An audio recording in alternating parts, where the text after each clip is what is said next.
Si je ne m'abuse, le Canada, c'est le premier partenaire économique des États-Unis. Bon, là, c'est quelque chose de mutuel. Mais alors, Trump parle d'annexation. Qu'est-ce que cela veut dire? Bien, on peut imaginer des scénarios qui sont très improbables. Mais si le peuple canadien est d'accord, surtout les Canadiens anglophones, eh bien, le Canada peut en principe devenir un État associé des États-Unis, comme Porto Rico. Voilà, comme Porto Rico qui garde sa langue, sa culture et qui ne sont même pas américains, bien qu'ils aient le passeport américain. Eh bien, le Canada pourrait avoir un statut comme celui-là. Mais, mais, mais, mais s'il y a une majorité de Canadiens qui veulent faire partie des États-Unis, c'est possible. Et autre chose, c'est que la dépendance militaire, elle est réelle. Voilà. Donc, c'est que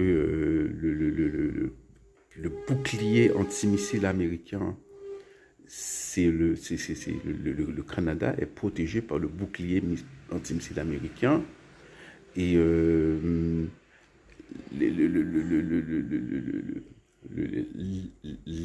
l'arsenal nucléaire américain eh bien, sert aussi aux Canadiens. Donc c'est la raison pour laquelle le Canada peut investir beaucoup dans l'État-providence parce que le Canada dépense très peu en matière militaire. Voilà. Et c'est pareil pour beaucoup d'États en Europe. L'Allemagne, bien, ces États-là dépendent de l'armée américaine. C'est la raison pour laquelle ils peuvent investir beaucoup de l'État-providence. Donc Trump, il faut se le rappeler, est toujours dans c'est sa manière d'être politique. Sa stratégie politique dès le début, c'est de faire des déclarations fracassantes. Et cela ne s'arrêtera pas.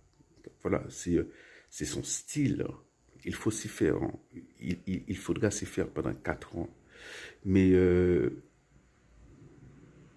est-ce qu'il raconte des bêtises? Théoriquement, non. Bien que c'est très improbable. C'est très improbable que le Canada devienne un État américain.